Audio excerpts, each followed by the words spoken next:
How's that? Yes, there's sound. Turn it up maybe a little bit. Hello everybody. Can folks hear me now? Hi. Good morning. Good morning and welcome to a painting stream. I'm Andrew, aka Thanatos, and this is where I hang out and do stuff. I have been for a while offline. I obviously watch a lot of stuff, but I haven't been streaming on my own channel. I've primarily been streaming on twitch.tv/Battleground Games Live. But here I am now to do some streaming of my own. So the goal of this stream, hopefully series of streams, is to motivate me to get some painting done. A year ago, right? Back when everything got locked down, I took a bunch of stuff from work, mostly streaming stuff, but also a bunch of minis. And my goal was, great, I have time where I'm trapped at home, I'm gonna do a bunch of painting. I did a little painting. I did a couple of painting streams. There's some archived streams of me painting Tau. I think I archived those to my YouTube channel. I might not have. But I don't know. For some reason, I didn't get much painting done. And now, of course, Battleground is open for business, as long as you're safe, you know, masked, socially distanced. But I've done a little bit of painting, like between customers at the counter, a little bit of painting at home, but I'm not making much progress. And one of the things that I want to be able to do is, you know, hone my painting skills and try and make myself a little bit better at what I've been trying to do. So the purpose of this stream is to give me an excuse to do some painting, really. I enjoy it. Painting is a very zen activity for me. It's something I enjoy doing, and I want to spend more time doing it. I just find it's difficult to get motivated. So yeah, here I am on stream, and I'm going to do some painting. What I've been working on are the terrain pieces from the store's Warcry demo. So Warcry is a squad combat variation on Warhammer Age of Sigmar, which is Warhammer Fantasy for the really old school folks out there. And back before the pandemic, we got in a copy of Warcry and opened it up, and Serena, one of the folks at the store, she built all the models, or many of the models. I found some that she hadn't built and built those later. And we had a bunch of gray models lying around the store, and they ran a couple of demos before everything locked down. And it seemed very popular. People were enjoying having an accessible, quick way to get into Age of Sigmar. The squads are, I think, 8 or 9 people per, or models per squad, so it's much easier than, say, 1,000-point squad where you have like 20, 30. But it was bare, you know, gray plastic. So I took it upon myself to start painting them, and I don't have them with me, but I've got one squad mostly base coated. It just needs to get a wash and get some highlights. But what I brought home with me are the smaller terrain pieces. Let's go to overhead cam here.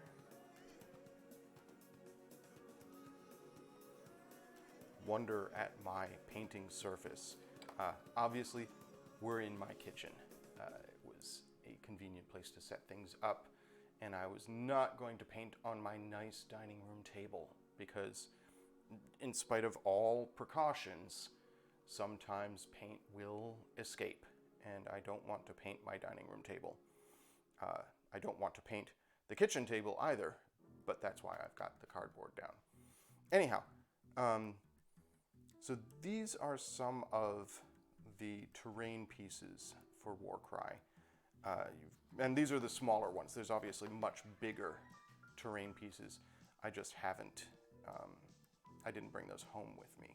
They're primed and sitting on a counter at work. And if this stream is something that I continue to do, I will bring those home and work on them as well.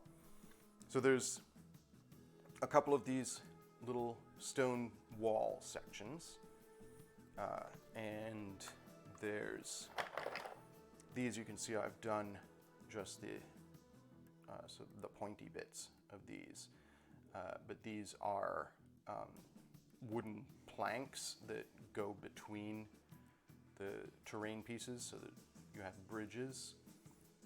So I've got a couple of those. And I've got a bunch of little spiky walls. So I've got 2 of these with these sort of round bits here. 2 of those. And I've got a couple of very tiny wall pieces, little itty bitty wall pieces. And then a couple of, there's some much smaller terrain pieces, which I'm actually quite looking forward to painting. There's this sort of broken pillar. I'm not sure mechanically in the game that this makes any difference, but it looks kind of cool. So I've got 2 of those. And there's 2 of these fountains. These I'm also really looking forward to painting. You can see I've done the little skull in there.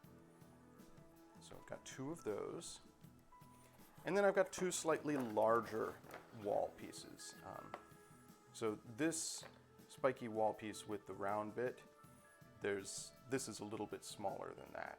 But you can see I've done the base coat on this. Painted the skeletons. There's chains here, little bits of plinth that have broken off. So I've painted the base coat on this. I need a better light source here, I think. Everything looks very dark. I can do that. It's just going to take me a sec. And then I've got this sort of corner piece here. And I've got a lot of this done. It's not completely done in terms of base coat. Obviously, there's detail work to be done. But yeah, again, a bunch of spiky wooden stakes, skulls. I have not painted these. These are just sort of bits of twine, I guess, that are holding this together. And the last thing that I was doing on this was painting these plinths. So there's a bunch of these sort of broken bits of masonry that are around the base of this corner piece. That's what I'm going to start work on today. If you'll excuse me for a moment, however, I'm going to go grab a light and set that up so that you folks have a better view. I'm just going to be right back here, and I'll be back in a couple of seconds.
back. Hello again. Okay, so I got a better light source here, and here are the models that I'm working on. Oh no, I washed it out. That's not good. That's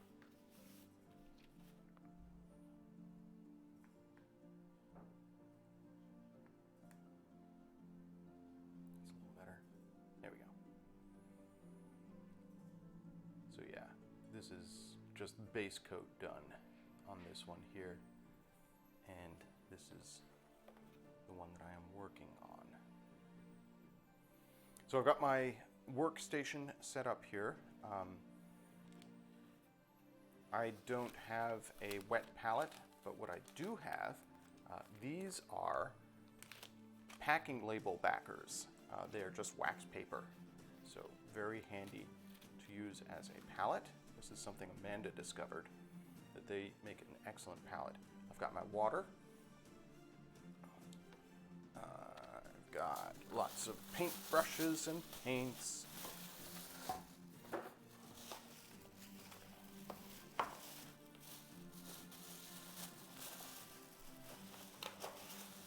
Another thing that I got when I went to get the light source is I got myself a glass of water. I'm living dangerously. I have to remember, drink from this one, not from that one.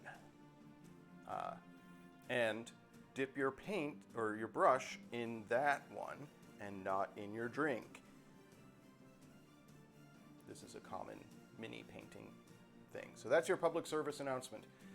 Drink from your drinking glass, not from your paint cup or your paintbrush cup, and dip paintbrushes in the paintbrush cup, not in your drinking glass.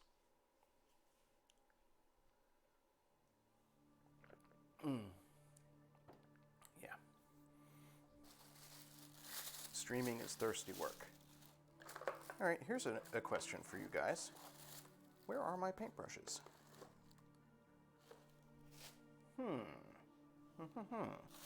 I thought they were in one of these two boxes here. That's fine. Everything's fine. I've got new paintbrushes. I use the new ones instead of the old ones. So I bought myself 2 new paintbrushes the other day, specifically for painting terrain.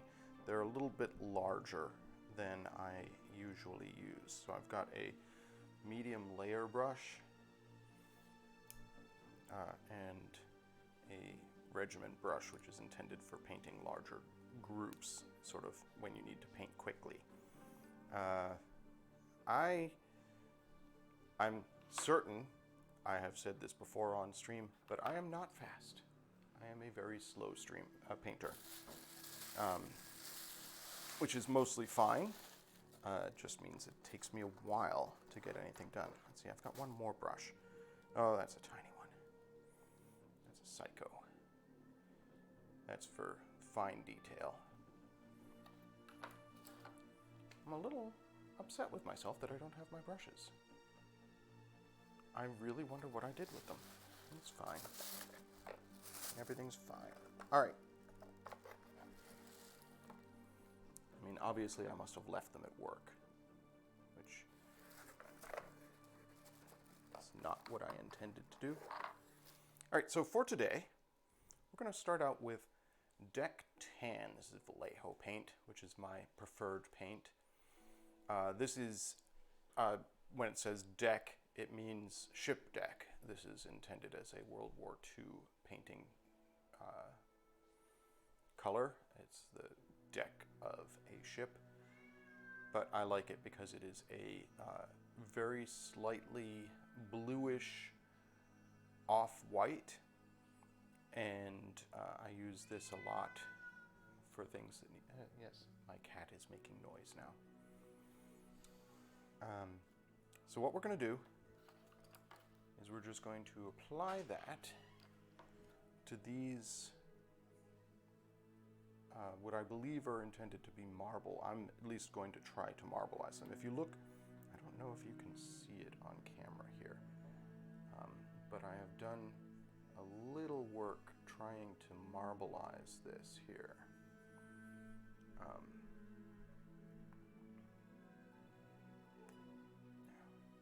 It's not going to show up on camera.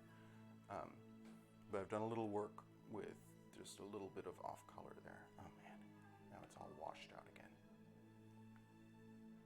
I got myself a new document camera for this, and I'm still learning the ropes on it. Anyhow, we're going to apply some paint now. We're getting to that point. I've done with talking. Now I'm going to paint. I'm actually going to change the music slightly.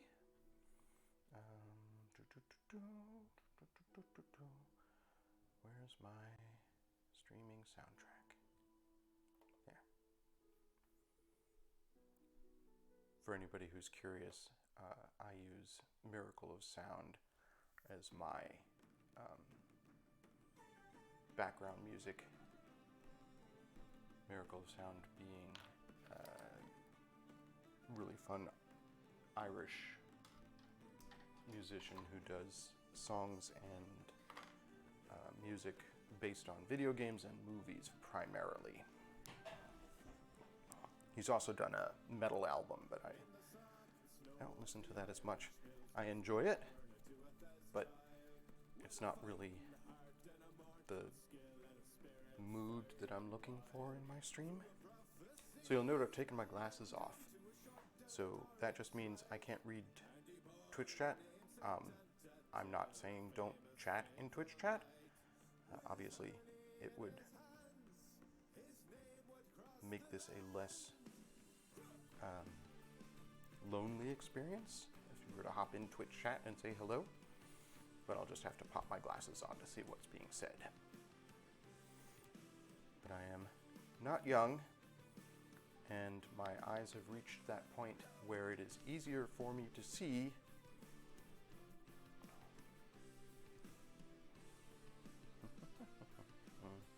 if I have my glasses off, ironically. My eyes focus very well on things that are near to me, so within like 2 or 3 feet of my face. This is why I haven't really researched getting LASIK or corrective lenses. I have contact lenses, but I can't wear them. Because although they fix my vision in the distance, as do my glasses, I can't see things that are close to me if I'm wearing my contacts. I have to get readers, which kind of defeats the purpose. I have to wear glasses if I have my contacts on. So yeah, I just take my glasses off when I want to do fine detail work like this. Let's see how this new brush works. Like I said, it's a much larger brush than I'm used to using. But hopefully I can get there's not a lot of super fine detail I'm doing today. I should have trimmed some of the flash off of this a little bit more before I primed it. It's fine. Oh, gracious. I thought I had shaken the paint up sufficiently, but I'm getting some bubbles in there. I don't know if you folks can see that. It's fine. Everything's fine. I need to work on my speed, so that's one of the things we'll work on during these. Just have to care less about how about the fine details, especially when you're working on something like terrain, where you kind of want to cover a lot of space quickly.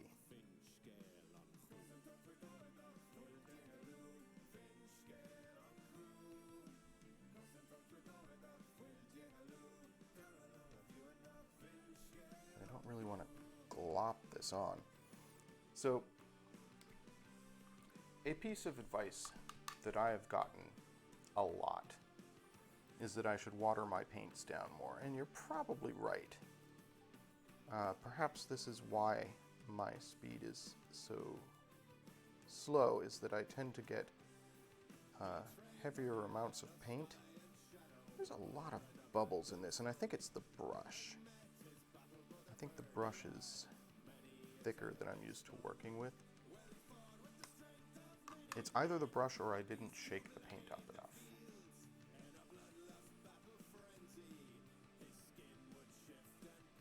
Hopefully, with time, it'll get better. So what I'm trying to do here is paint the sides of these pillars, but not the back, because I want them to have that contrast. You can see here, I did not paint the back, I just painted the pillars themselves.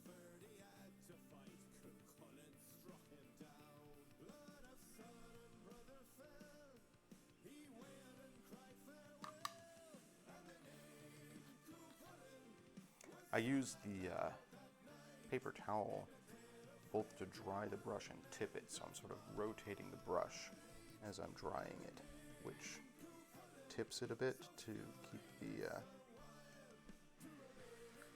edge good. I don't know if you guys can see all the little flecks that are showing up here. It's definitely the brush is causing the paint to bubble up. Like, it's just the brush is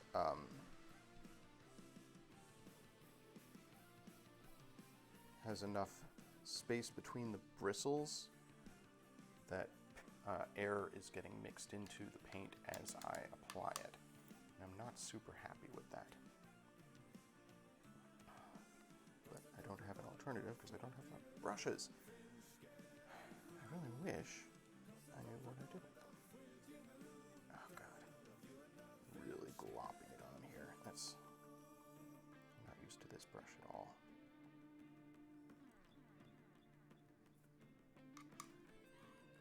Try cleaning the brush and let's try to remove some of this paint. Delicate balance. I want coverage without brush strokes.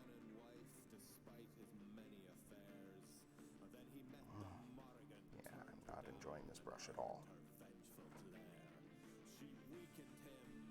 Probably be fine long term. I'll just do another coat and it'll get better coverage there. Hi, Amanda. Amanda is doing a marinade for our dinner, which is exciting.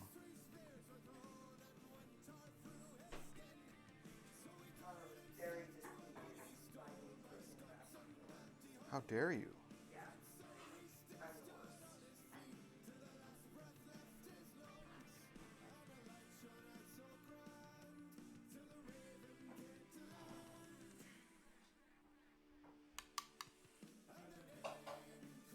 So my goal for today is to finish these two areas here and maybe work on one of the fountains for that other piece of broken masonry, one of those other smaller bits. I hate this brush. I hate it. I hate it so much. So I apparently left my brushes at work. Yeah, do you have like a fine brush? I'm using this regiment or this medium layer, and it is. Long. Well, it's not that it's too long; it's too thick, and it's mixing air into the paint as I go. I think, folks. Okay, thank you. Those three are probably the best I've got for that. That aren't like totally tapped out in terms of they really can only be used for base coating. Yeah. No, they're all pretty much as thick as this. That's okay. I mean, if you want to look through my other brushes, they're all in there. I do have finer ones. Yeah, this is more my speed. This is the insane detail. It's more of a detail brush. Yeah. What's that one? Masterclass. Where did you get that? We can't even get those in. Amanda has a Kolinsky Masterclass brush. I bought it at the store. Weird. I haven't been able to restock those in ages. I've had it for ages. Okay. I'm There you going go. to use that brush. Treat it well. Yeah, it's a good brush and hard to replace, apparently. All right, let's try this brush and see if it makes a difference. So I should have put this disclaimer up at the front of this video. I should say I am not a high level painter. Part of this stream is going to be me trying new techniques and sort of learning as I go. But don't take anything I say on this stream as best practices. Obviously, I can impart advice based on what I've experienced, but I am not a high-level painter. We've already talked about the fact that I am not a fast painter. I am, in fact, an exceptionally slow painter, and the reason is I get somewhat detail obsessed, which is, fine. It just means that I'm slow. Because you spend a lot of time when you're painting with your face right up in the model, you see a lot of fine details, and I find myself wanting to call attention to those fine details. And as a result, I spend a lot more time on everything than is perhaps strictly necessary. Like, these are terrain pieces. Nobody is going to be looking at these super close or trying to pick out fine detail, and they're gonna go on the table and just be obstacles for people to play around primarily. Folks are not going to be judging them per se. Obviously, I will be judging them. Yeah, you'll be judging Because, yourself. exactly. So I'm sort of doing the same level of detail that I would normally do on any model.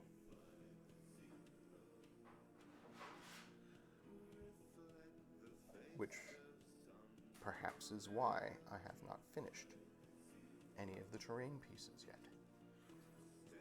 But that's fine. All right. This is going to be a risk that I am going to encounter frequently. There is cat hair on my model.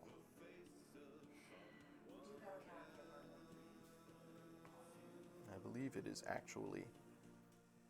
No, that's fine. I thought it was perhaps stuck in the paint.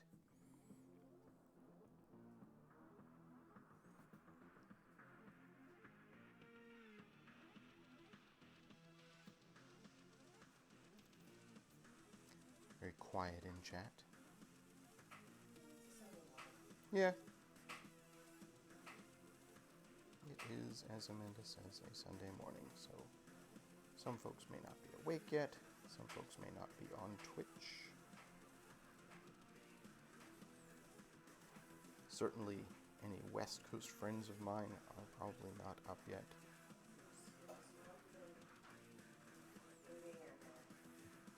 Who doesn't wake up at 8 a.m.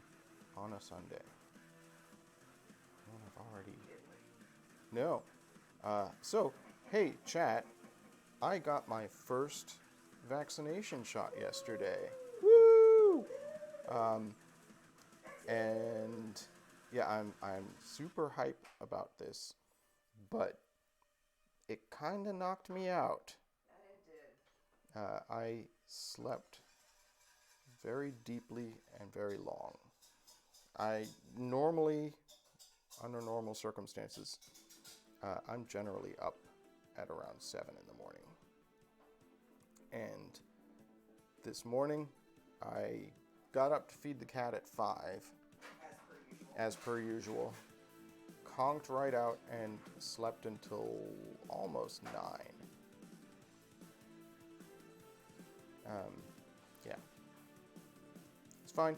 My body is doing biological stuff with the vaccine to make me more resistant to the COVID virus, and I appreciate that. And if my body needs a little extra sleep, I slept like a teenager last night.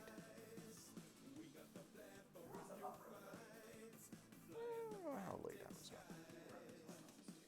Was I? Amanda says we were up till 2 last night. It didn't feel that late. Of course, I had napped in the afternoon after getting my shot. I came home and I crashed. Yeah. Alright, so I'm not intending to, but I keep gripping this by the bits that I've painted. It's not ideal. Oh yeah, Amanda is painting some dice. I'll show those off on stream at some point, if she's okay with that.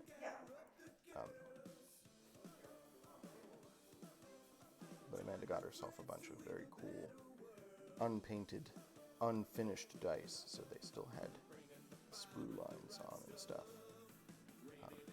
And she's been sanding them down and painting the numbers.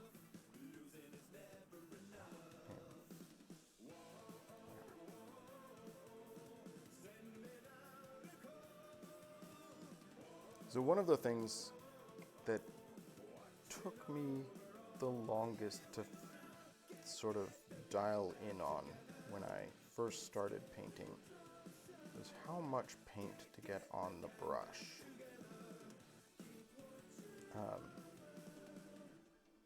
I think initially I was just dipping the brush right in the paint and it was getting way up on the bristles, and as a result was not going on the model in a very satisfactory way. Well, I mean, I wasn't using the Citadel paints. I was using what I'm using now, which are, yeah. So I have a little blep of paint on my palette, and I was just jamming the brush into that paint. So that's my first piece of advice, is get enough paint on the brush to cover the area you're trying to get on the model, but you don't need a lot of paint. Less is better. Hopefully you folks can see this on stream, but I'm just sort of delicately putting the very tip of the brush into the paint to get paint on the brush. A lot of painting, for me at least, is learning how to manipulate the paint. You think you're just putting paint on a brush and then using the brush to transfer that paint onto the model. And that is the basic method, but you're also manipulating the paint once it's on the model, because at the scale that we're painting at here, you're not working with a lot of paint, and you're working with a lot of fine detail on the model. So you'll put like a little bead of paint down on the model, and then you'll spread it or roll it, sort of push it where you want it to go. And you're trying to do that without, at least if you're me, leaving obvious brush strokes everywhere. Especially if you're doing what I'm doing right now, which is applying a very light paint over a fairly dark primer. And brush strokes will be a thing. I don't know if you folks can see it on stream, but it's very glaringly obvious to me that there are brush strokes. So again, that's a manipulating the paint thing. That's why I'm painting with the grain of the model somewhat, not against the grain. Like, I'm not going crossways on these pillars, I'm going up and down on the pillars, so that if there are brush strokes, they're not as glaring, because they sort of reinforce. Exactly, yeah.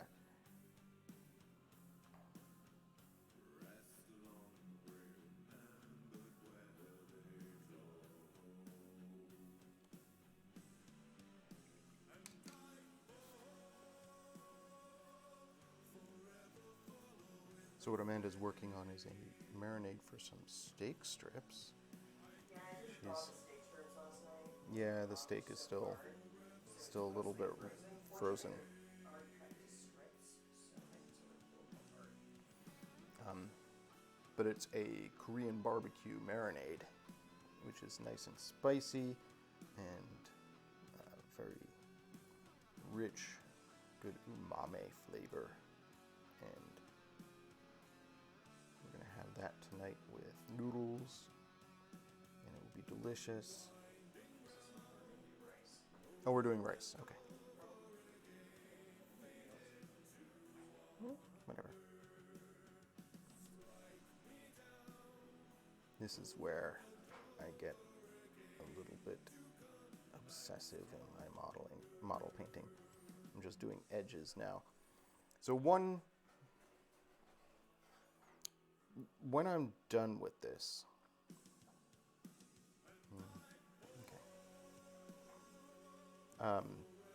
when I'm done with this base coat, I'm going to apply a wash.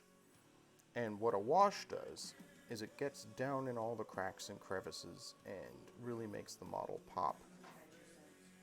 Exactly, that's what Amanda's saying, is it hides your sins. Because if you've got like an edge like this right here where there's wood on one side and marble on the other, and you apply paint, it's inevitably going to go on the side you don't want it on. So I don't want to paint the wood, but you know, the paint is a viscous material and it gets in that little crevice, and that's fine. That's just going to happen. But then when you put the wash on, the wash is a less viscous material. That's sort of its thing, is that it's a very liquidy paint, and it's going to go down into that crevice and it's going to cover it up. So any paint that you blepped up onto the wood by mistake is going to be completely obscured by the wash. So I try not to obsess about that, but I'm still, part of what I do when I'm painting is get very obsessive, which is why painting takes so long for me. You and like every other house painter. I don't obsess over details at all. No, you don't? No. Yeah. I'm not detail oriented when I paint. Like the time I painted plaid. Amanda has done a bunch of Doctor Who painting. We have Doctor Who Time of the Daleks, which is a game with some fantastic Doctor Who models. And Highlander game. yeah, and the Highlander models. One thing she has learned about Doctor Who is that the Doctor is a fan of pinstripes and plaid. Good lord, yes. Wears loud clothes. Well, we knew this. We knew that. But painting said loud clothes, boy, is that a chore. And Amanda has... I hadn't realized just how much plaid and like checks were involved. Checks. In all of the costumes of the earlier Doctors. And painting plaid, folks, not the easiest thing in the universe. So I'm very impressed with the work that Amanda has done on the Doctor Who models. She undertook to paint a second copy of the game because she's going to give one to a friend. And she got to... No, it was the expansion? expansions that did it. Right. The expansions when I quit. There's an expansion with the 6th Doctor. Yeah. And the 6th Doctor, His coat sucks. yeah, it's Makes me angry. kind of a nightmare.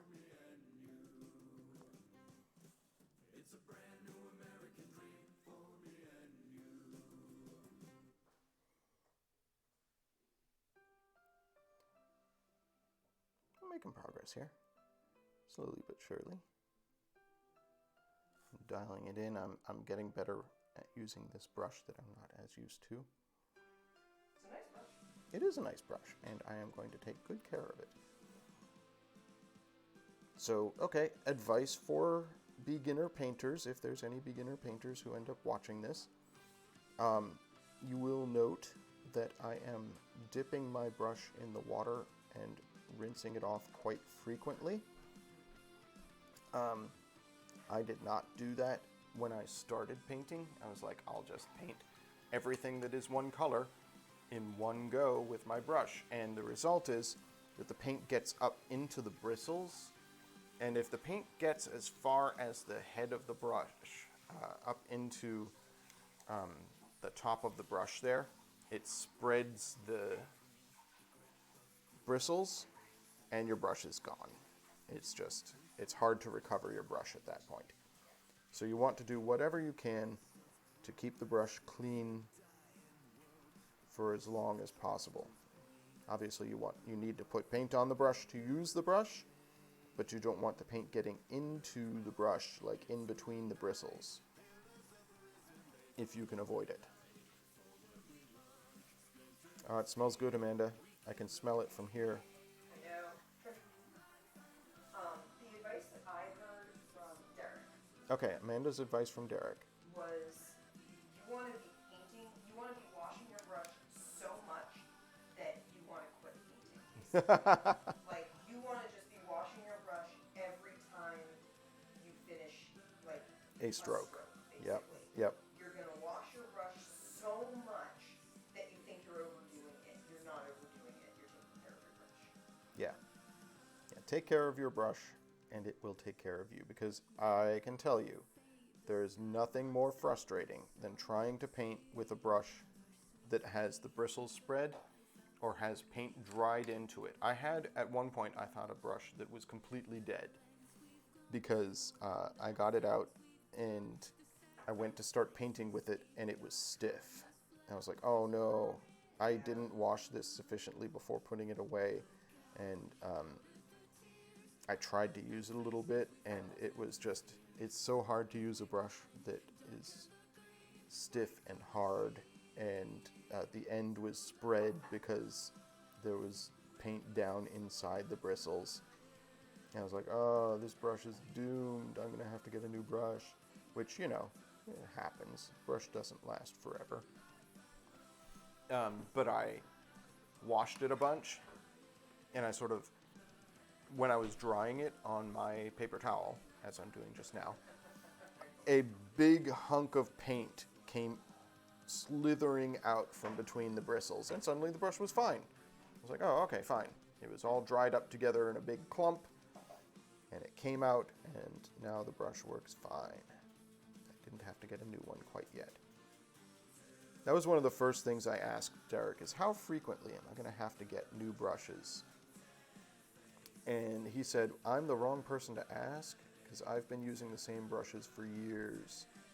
I don't replace them as often as I need to, or often as I probably should. But yeah, if you take care of your brushes, they'll last longer. So there you go. Painting advice from an amateur painter. Wash your brush more frequently than is strictly comfortable. Just be washing it constantly. Yeah, be constantly It really dipping it. helps. So I'm not super positive about this color choice that I made. This model has this sort of textured stuff. And I'm not certain what it is intended to be, but you can see between the pillars here, this area here is, it's got sort of a mottled texture to it. And I was like, I don't know what that's supposed to be. Is it like earth between the pillars? Is it concrete? It's probably intended to be some form of concrete. Yeah. I don't know if you can see it there between the pillars and there. Can you put it under light? Yeah. I wasn't sure what it was supposed to be. So I was like, It's textured, it's not just background. yeah. I was like, well, this is a fantasy model. I'm going to do something fantastic with it. So that's, I don't know if you folks can see it on stream there, but that's that green area there between the pillars. I was like, I'll make it sort of, maybe it's a moss that's between the pillars, or maybe it's some sort of mystical, magical energy. Anyways, I chose a brightish green to put on that section. I thought it would make it pop, and it does. I just don't know if it was the right choice. It looks fine. I just don't want... So, one thing you want to consider when choosing colors for your model is you don't want a lot of clashing colors. You want to sort of keep within a color palette. And this, obviously, it's got a lot of white, it's got a lot of brown, it's got the skeletons who are bone-colored. And I have chosen to paint these ties on the skeletons and the twine that is holding the whole thing together in a sort of dark burgundy red.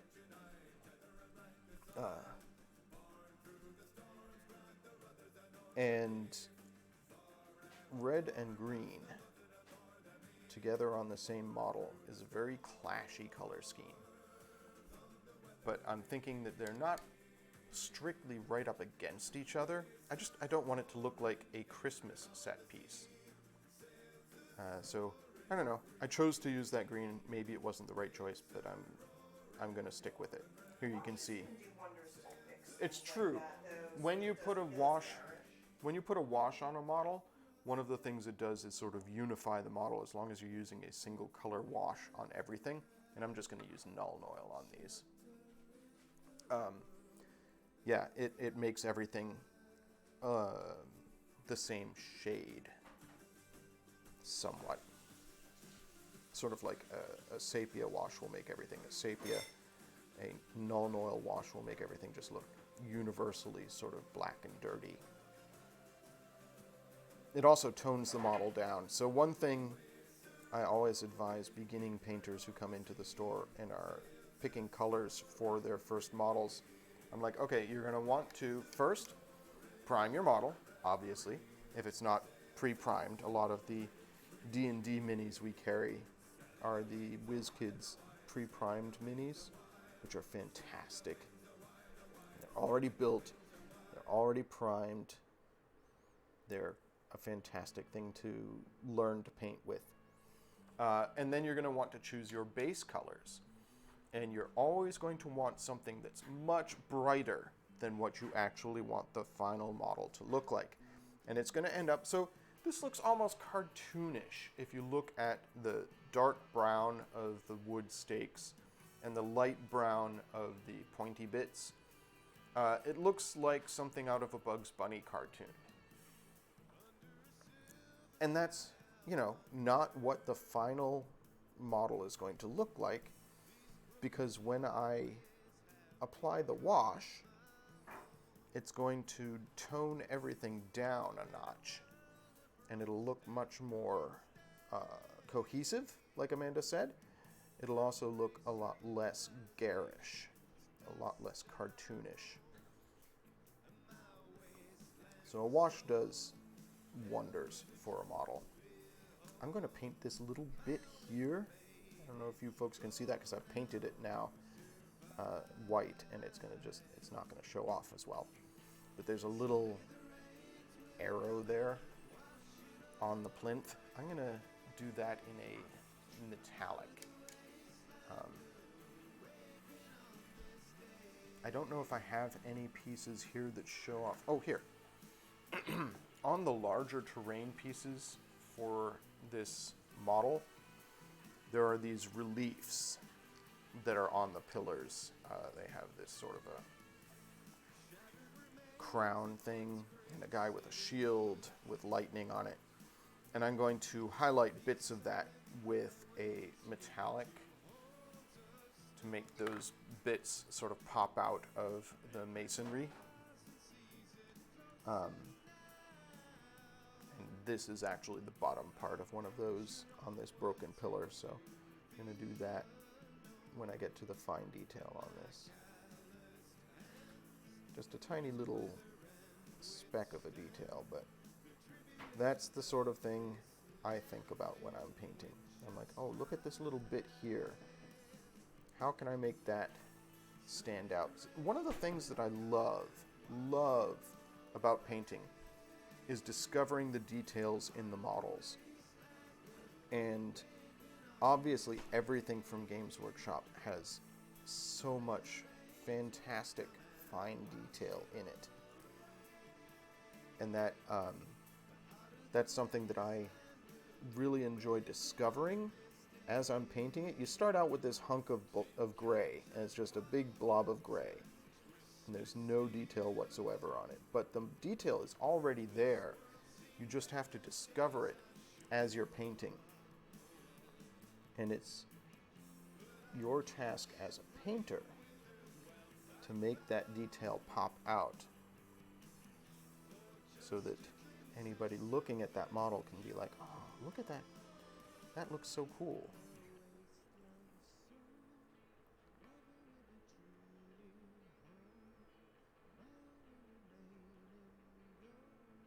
At least that's how I feel about things.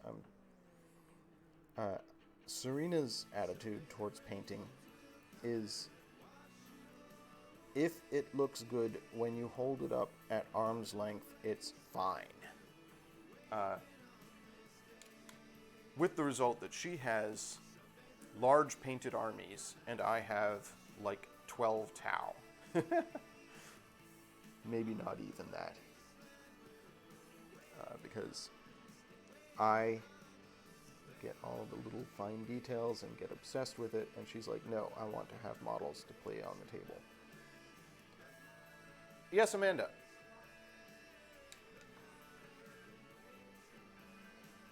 Oh, that's okay. I could shift this over.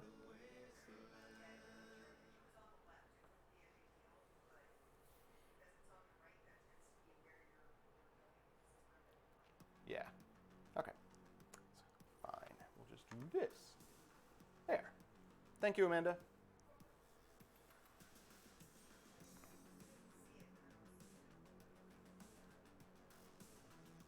Oops. Oops. I blepped. I got some paint on the wood. That's not what I meant to do. It's fine.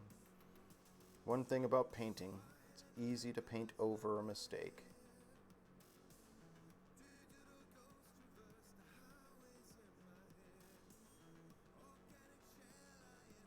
So what was I saying? Oh, Serena. So, to my mind, that's the difference between somebody who primarily enjoys playing the game. One thing about any miniature game, like Warhammer or Age of Sigmar, is that there's a lot of different ways to enjoy it.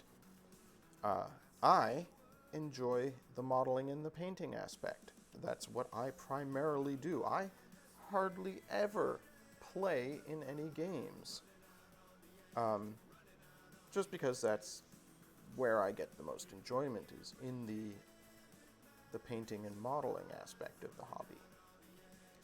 Serena gets the most enjoyment out of playing in battles.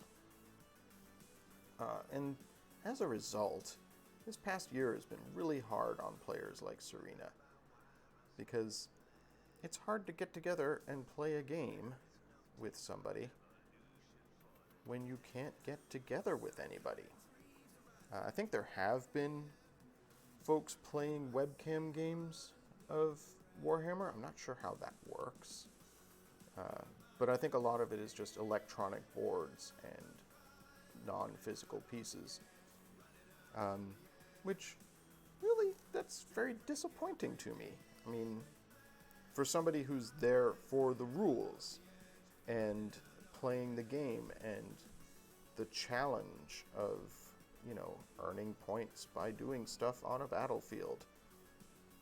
Obviously, an online replacement, if it's the only way you can play, is fine. But for somebody like me, whose whole thing is painting and detail and the pretty models, that offers nothing. So that's where streaming has been nice, because at least when I'm painting on stream, there's a chance somebody can pop into chat and say, oh, that looks kind of cool. I like what you're doing with that. And give me some positive reinforcement, which I would appreciate. If you're just painting in your kitchen or living room, and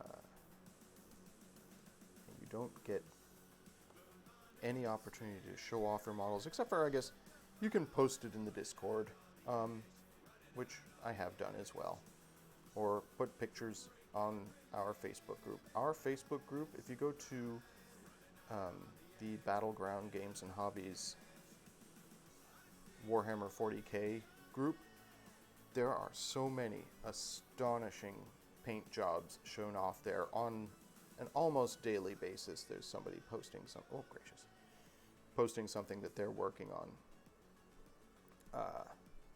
And that's a great way for somebody whose whole way of playing is about painting.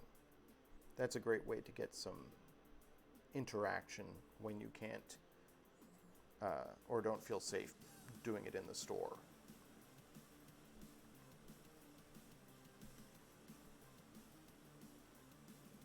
But I do appreciate that there's different ways to enjoy the hobby, which is something that Games Workshop actually acknowledges and talks about. In the Warhammer 40k rulebooks, there's actually a section on, different ways that people enjoy the hobby. They know there are people like me who get the most enjoyment out of painting. And they know there are people like Serena who get the most enjoyment out of playing. There are people whose entire thing is following the lore. There is so much lore in Warhammer.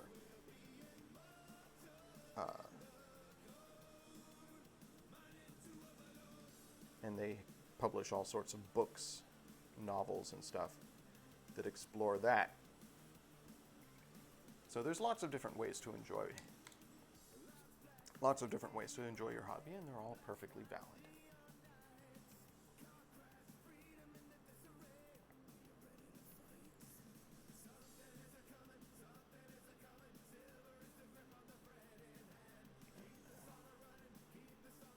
Trying to get down into little corners here without leaving too much paint.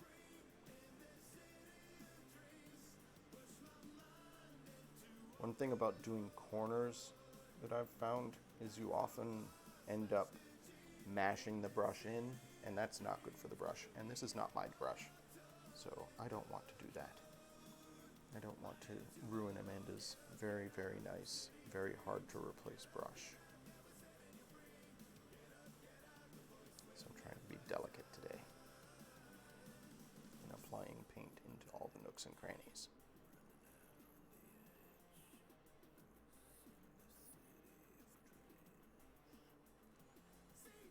Making progress though. Getting where I want to go with this.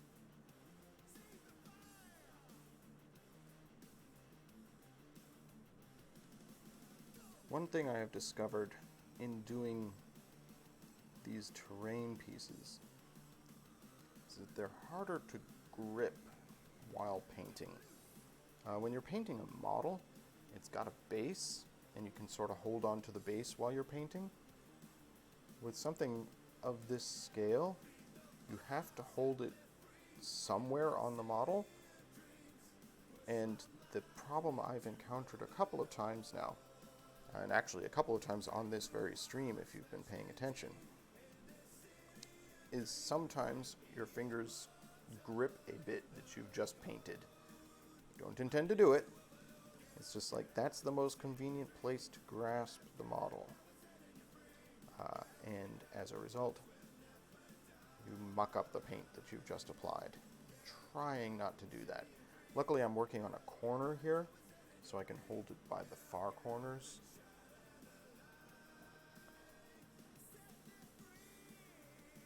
But, yeah, that's an issue that I'm encountering.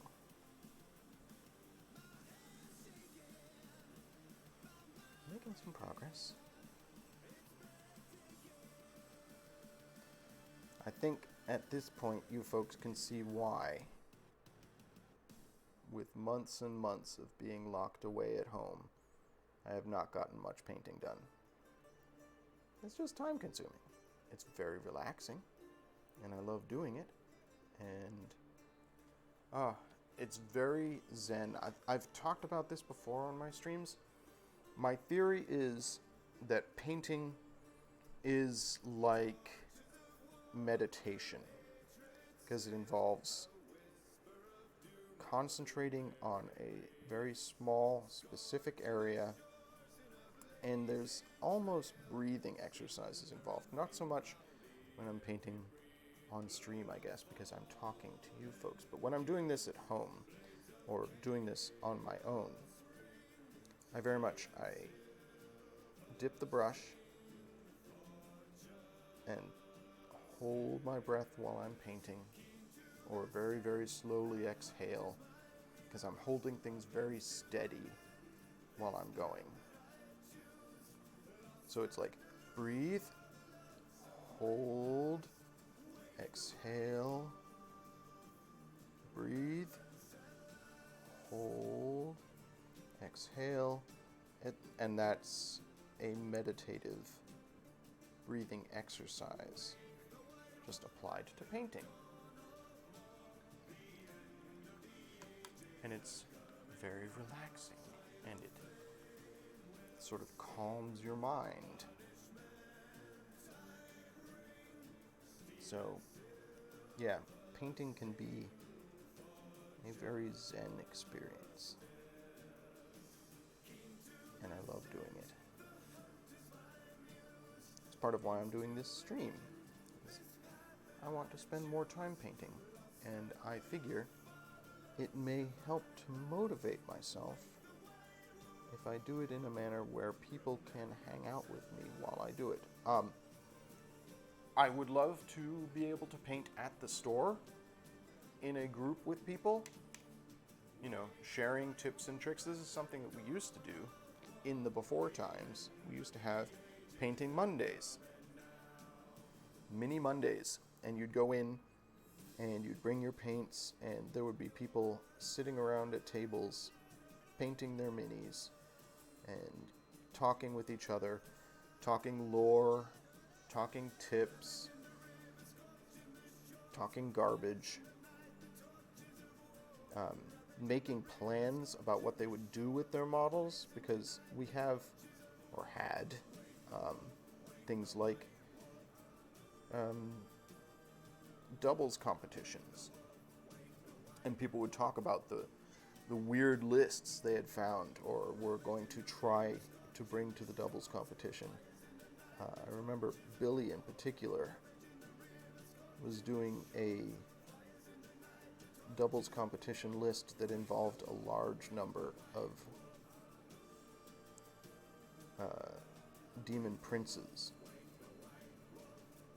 He was teamed with Tom, so Tom was doing all the sort of squads and smaller groups, and Bill would have these giant demons on the board, but like 5 or 6 of these enormous demons. So Tom would sort of run interference to keep them on the field, and then Bill would do the smashing. And they'd talk about that sort of thing while they were painting. So, social painting is definitely a thing. Hanging out with friends, painting your models, it's something that people enjoy and definitely miss. So I figured, I'll do this stream. and this will give me an opportunity to do some painting at home, and perhaps have some friends hop in and give me tips or gab a little with me in chat. So I'm going to try and do this on a semi-regular basis. Perhaps I'll move the painting streaming rig into our hobby room instead of our kitchen. Our hobby room is currently in a bit of a state of disarray. We just need more furniture to hold the many, many things that are in that room. Mostly magic cards, minis, and sheets. We have all of our sheets and towels and stuff just sort of piled in there right now. Just because we don't have like a dresser or bureau or cabinet or something to put them in. So we need to get more furniture. Amanda and I moved into this place in July of last year, but that was mid-pandemic, and then our cat got out, and we were sort of obsessed with that. So the move happened slowly over the course of a couple of months, and because of the pandemic, the modeling room or the hobby room is our guest room. It's got the guest bed, and it's where people can stay when they visit us. Obviously, for obvious reasons, we have not had anybody stay and visit us. So we don't tend to go in that room. I go in there once a day to water plants, because we can't keep plants out in the main apartment because our cat would eat them, or at the very least shred them. She does love to shred things. What is going on? There's, I don't know, maybe this paint is dry too much.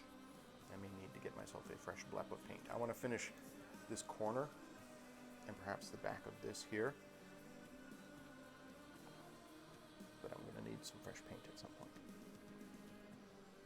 This is one thing that I don't understand about these Citadel pots. They pretty much require you to keep them open the entire time you're painting. There's no way that's not going to result in the paint just drying on the lip of the pot. I know a lot of people decant the paint into empty eyedroppers so that they don't have that issue.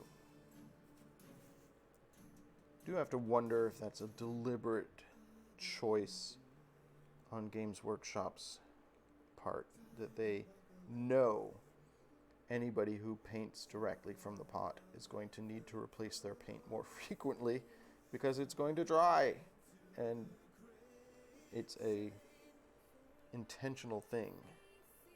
They want people to buy more paint, so they use those big open mouth pots. I would not put it past them for that to be a deliberate business decision. All right, hey, look at that, guys. I am finished with that corner. I have to fix this little blep here on the back of that log. That was when Amanda was telling me that I was painting under my picture-in-picture. My brush moved and I hit that. I'm going to have to fix that. I'm going to do the back side of this pillar, and then I can start working on this corner. How long have we been going? Like an hour and 20 minutes. Okay, to do that little corner. Oh well, not fast. It is nice to be able to hang out do a little painting. Should set myself an alarm when I'm doing this, though. My intention was to go from 10 a.m. to noon, so I've got maybe half an hour left. That's probably enough time to do a little bit more work. I spent a lot of time talking and organizing and complaining about the brushes that I had. I will say that medium layer brush that I have is going to be great for doing the larger terrain pieces that have just huge, vast swaths of area that I have to cover, which would take forever doing like little brush, brush, brush, brush, brush, brush, like I'm doing now. Those little bits would take an eternity on those. But if I can just use a larger brush and cover a larger area very rapidly, that's probably going to be an advantage to that other brush, which is what I bought it for, really. I bought a brush specifically to use for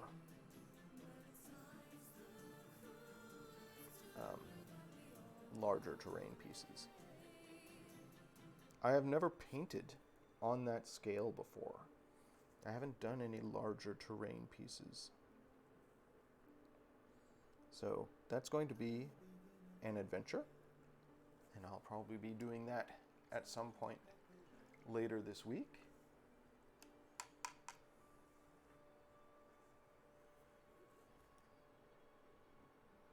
I hope that folks will join me for that, like I said, that adventure. We'll see what comes of it as I learn to paint larger terrain pieces. I've gotten some advice. My friend Allie, for a while, was a professional painter. She did a bunch of commission painting. If you have been following our Extra Life streams, she did a Extra Life prize that was a painted Robute Gilliman, the big Space Marine captain. And she did him for Extra Life as a prize to give away. So she's done a bunch of commission work, and she also painted a bunch of terrain pieces for the store. It was part of what she was doing when she was at the store. She used to work in the Abington location, and one of her jobs was to complete terrain. Derek's ambition is to have a wide variety of terrain from appropriate to different armies. Because we do, like I said, doubles tournaments. We do various tournaments that involve multiple tables, and we don't want them all to have the same terrain. It's just an aesthetic thing. Part of the fun of playing 40K is the aesthetics of it. Especially, like I already said, for me, painting is my window to the hobby.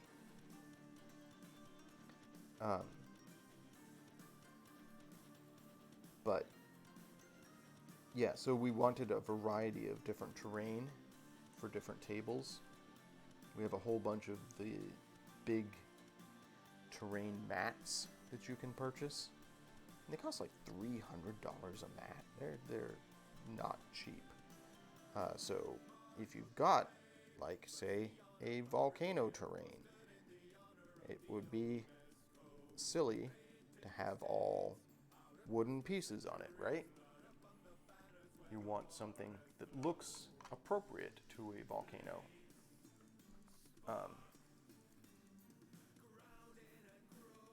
So Allie has done a lot of work on terrain, and I asked her for some advice. what to do when painting larger pieces of terrain. And she gave me a couple of pieces of advice, which I'll go over again when we get to the large pieces of terrain. Obviously, the first is going to be the hardest for me, and that is, don't obsess on the details. You are doing a large piece. You should cover as much area as quickly as you can. That's why I bought the new brushes. You're going to go back and do the fine detail later. I got all sorts of paint where I didn't want it there. This is fine. Everything's fine. This is... So yeah, do large areas quickly, which is why I got myself that larger brush, and let the wash do the work. Because there is detail in the model, but it's in the sculpt, and often you'll have large areas that are all wood or all stone, and you don't need to have each individual brick painted individually. Just paint over everything, do the wash, it'll get down into the crevices, into the molding between the bricks and whatever else needs detail work. So yeah, do large areas, let the wash do the work. The other piece of advice she gave me, and this is one that is going to give me some trouble probably, is don't try to do multiple pieces at the same time. So, as you may have noticed at the top of this stream when I was showing off the pieces, I did all the wooden spiky bits in one go.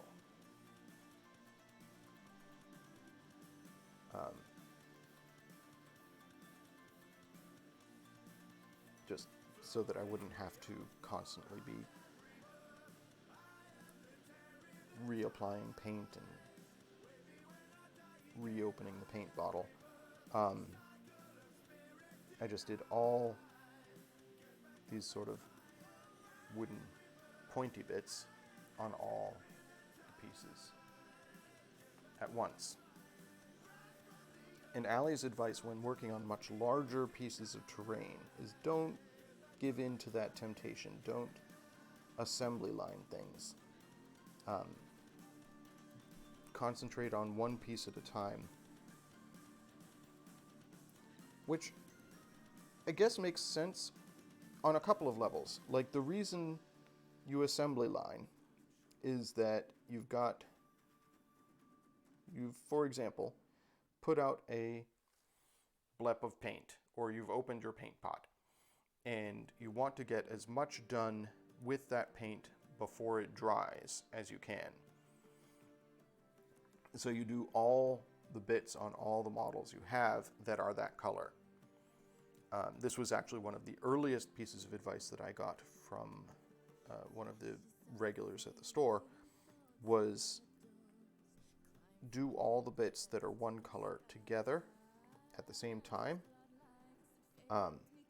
especially when you're starting out as a painter, when you're just beginning, because as you paint, you're going to pick up skills, your painting ability is going to improve, and if you do all of one model and then all of another model and all of a third model, by the time you reach the fourth model, you're going to be doing a lot better with your painting than you were with the first, and it's going to be obvious what order you did them in.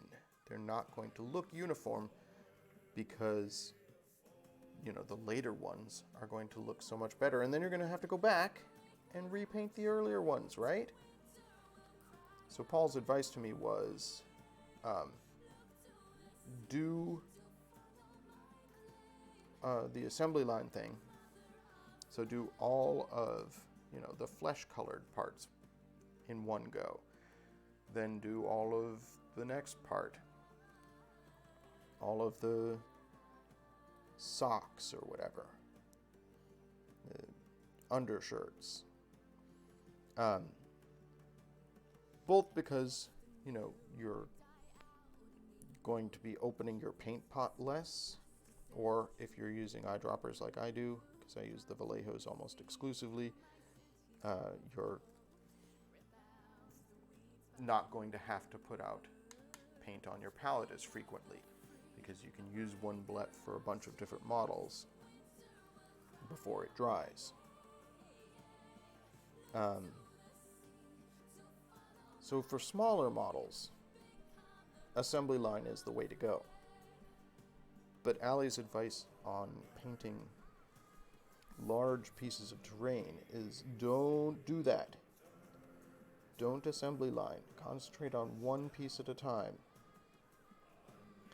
You're not going to have to worry about your paint drying between models, because even if you assembly lined, you're doing enough area that you probably have to get out paint between models anyways. So just do all of one model and then work on another. And it has the advantage of giving you that endorphin rush of having completed a model. Like, you'll finish a piece of terrain and you'll be like, man, that felt good, because I did that whole thing and it is done.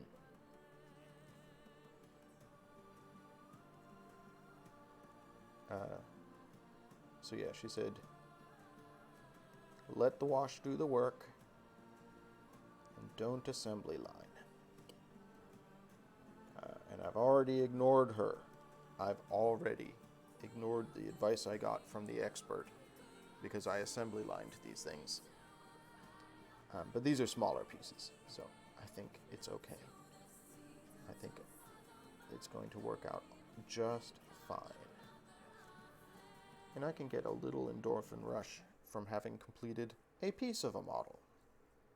Like, all the pointy bits are done, aside from washes and, fine detail. I have to make some decisions. There's some things I'm going to have to decide how I'm going to do them. So one of the things I was pondering, these things have a bunch of skeletons, obviously. All these skeletons and skulls and stuff. And one thing I pondered doing, but I think I'm not going to do, was I thought about doing a flesh wash on those instead of just the Nuln Oil, to give them a sort of more gruesome, bloody look. And I chose not to do that for two reasons. One, this is going to be a demo piece, and it's going to be seen by a lot of people, including families, and I don't know that I really want to go. I mean, yes, it's covered in skeletons and skulls, but I don't think I really want to go gruesome with it. I could do, like, some, not gore, but, like, slightly gruesome details. But I think making the skeletons look like freshly picked clean, maybe not appropriate for something that you're going to be demoing to, like, potentially 10-year-olds, right? So I chose not to do that for that reason. Also, as I talked about earlier on in the stream, a wash can be a unifying force on a model, and give everything a similar look. And if I did a flesh wash on the skeletons and a Nuln Oil wash on everything else, it would sort of counteract that. I want this to be one single cohesive piece, and that idea of doing a flesh wash would sort of would change the tone of it. I don't know if that makes sense, but that's the way I felt about it.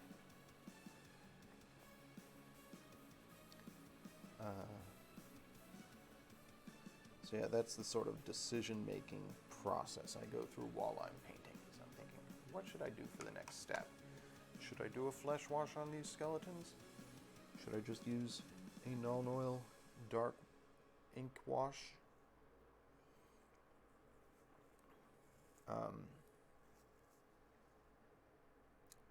Another thing that I have been pondering and don't really know if I'm going to do it is all of these pointy stakes are very monochromatic.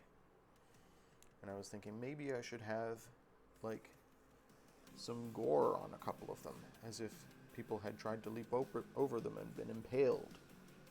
And there's like blood on the top of some of these spikes, and I'm still considering that. I don't know if I want to do that or not. Again, it's a how gory do I want the model to look, but it's also you want some detail, some bits that are that stand out. And I have to think about what I'm going to do when I'm done with the wash. As I already talked about, I'm going to try and do a marbling effect on, for example, these pillars that I'm painting right now. So they're not just monochromatic, they have something a little bit more interesting to them. And it's going to be very subtle, and perhaps nobody will know it's there except me and you folks in chat who have watched me do it. But I feel like, A, it's a technique that I want to try. I want to work on trying to do a marbling effect, and this is a good opportunity to do that sort of thing. But B, it will give the model some personality, some uniqueness. Like, everybody who's painted up their Warcry will have these same pieces. I want the store demo to have something about it that sort of stands out. So I'm gonna try that marbling, but that only gives a fine detail to one piece of the model. What do I do to these stakes to make them stand out? So I might do a little like blood spatter or drips of gore or something like that, just so they're not all exactly the same.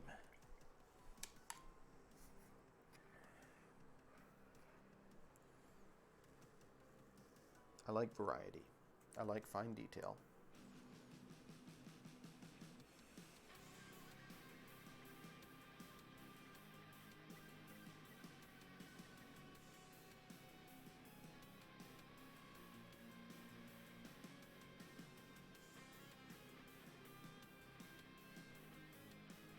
I know I'm going a little bit faster now. I guess that was my goal. I'm trying to finish this up by noon, so I'm trying to get the rest of this corner done by then. Luckily, it's got lots of wide open areas I can paint without having to worry about edges and finer details.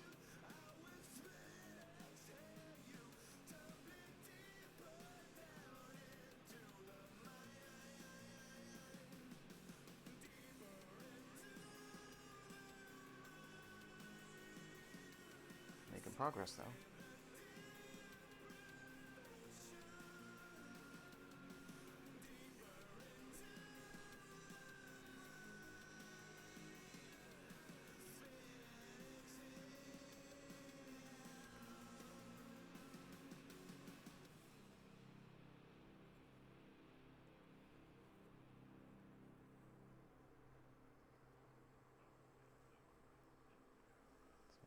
Very, very, very, very close to finishing what I set out to do today, which was to do all the marble bits on this particular terrain piece. I didn't think it would take me 2 hours to do that, but here we are.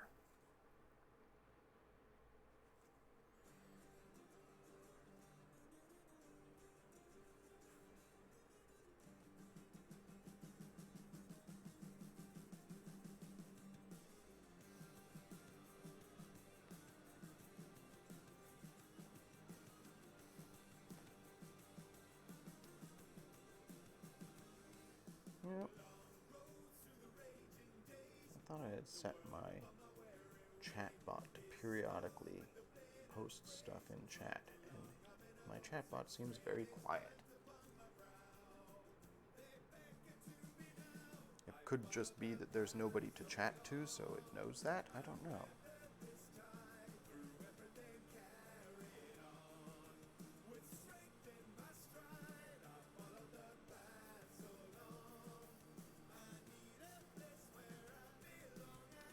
I mean, I understand that it's quiet in chat. Like Amanda said, it's early on a Sunday. Perhaps people are not awake or hanging out in Twitch right now. But at least my chatbot could keep me company. Come on, chatbot.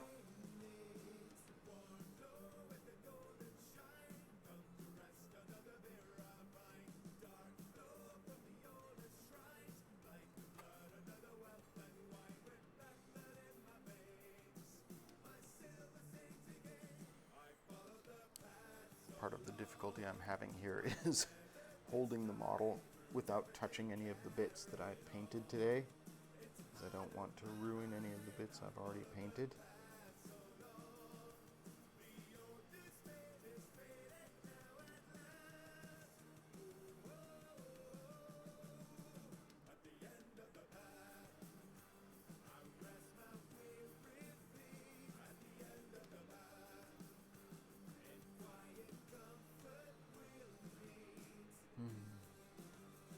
It is nice to get paint on models, though. Nice to get some stuff done and have less gray plastic. I mean, to be fair, I primed these in gray. I could have black plastic if I wanted. I could have white.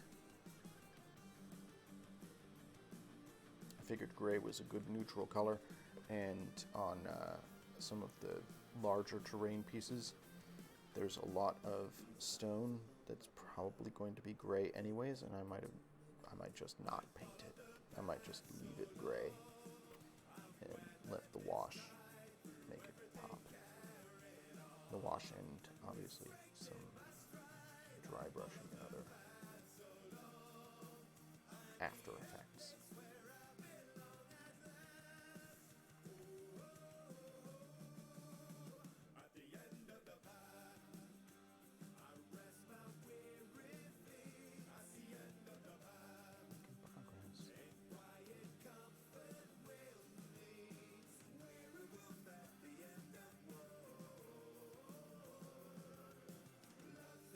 I definitely can work on caring less about parts of the model that I am the only person who's ever going to see. Like, I'm trying to paint the back sides of this behind that wooden stake. I'm like, who is ever going to turn this model upside down and look at the back of that piece? Nobody. I'm the only person who will ever know if that is painted or not. Well, and maybe you. Anybody who watches this. But still, I would know. And it would bother me if it were not done.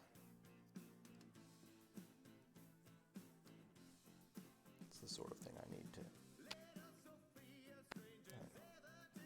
work on that. Not caring.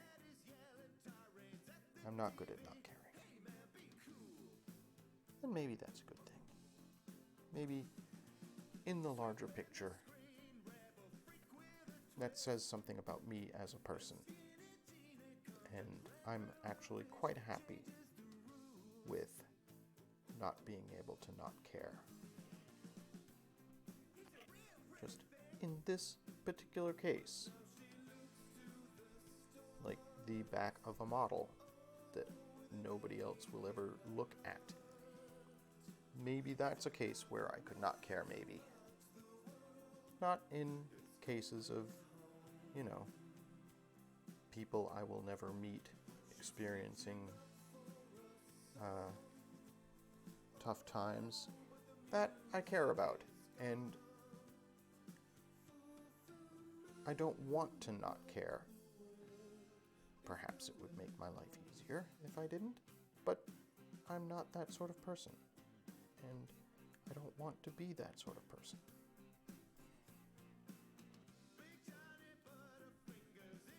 I don't know. There's some things maybe I could care less about, but I don't care less about them. I care about them just as much.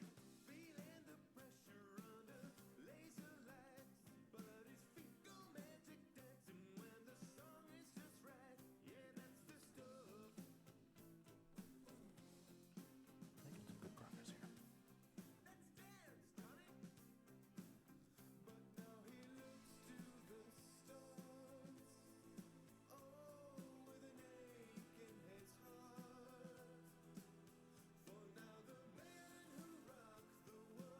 Finish this piece pretty much exactly at noon. Hey, check that out, chat.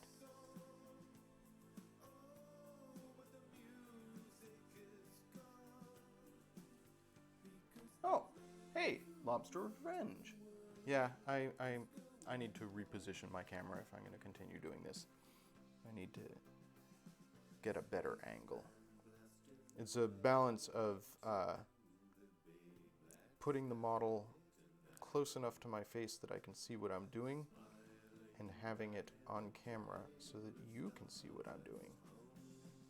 Otherwise, it's just sort of a picture of my workstation with nothing happening because I'm concentrating so hard on the model.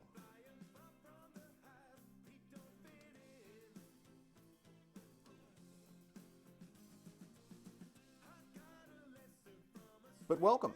I'm glad you could join me. I know it's super early in California. Yeah, I think I'm going to do this again tomorrow, and I'll move the camera further towards me.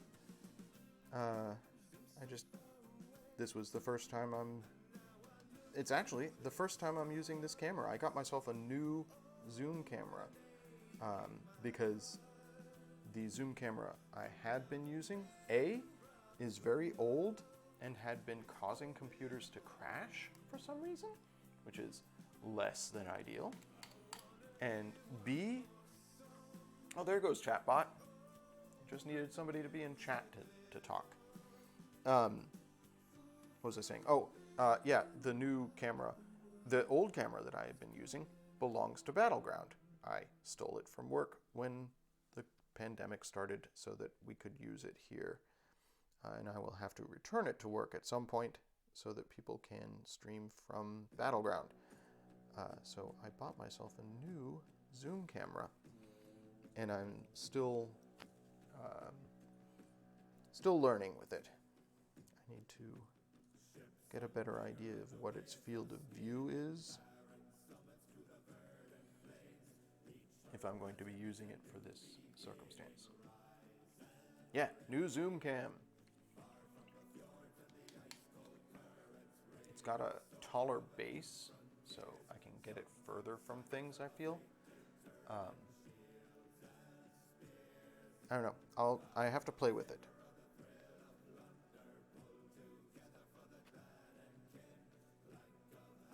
But in the meantime, almost done with today's stream. I'm sorry I chose to do this so early in the day, Lobster. I'm trying to work on a streaming schedule. Like, the whole point of doing a painting stream is to get more painting done, and I want to hold myself to a schedule so that I'm doing a little painting each day.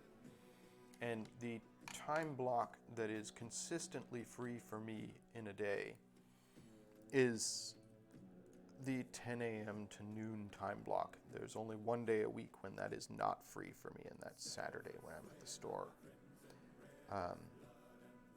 So if I want to do a consistent streaming schedule, which I do, I'm going to have to do it at 10 a.m. Eastern, which is early for you. It is early. Keep in mind, I slept until 9 today. I slept in. Partially because I got my jab. I got my first vaccine jab yesterday, and although I've suffered very few effects from it, it did knock me out. I slept a lot of yesterday afternoon, and then I slept in until 9 a.m. today. No, like I said, my arm is very slightly sore, right there. I was kind of muscle achy this morning, but I think that's just being old. I think that's just, I'm 49 years old, and when I get up in the morning, my muscles ache. I don't think that was vaccine related. But other than that, and being like just passing out, I slept so much yesterday and today. But other than that, no real effects. I am glad I have today off. I don't feel under the weather at all, but it's nice that I have a day to just relax and maybe play some video games and do some painting and just hang out before I have to go back to work again. I have heard, this is the Moderna that I have, and I have heard that the second shot is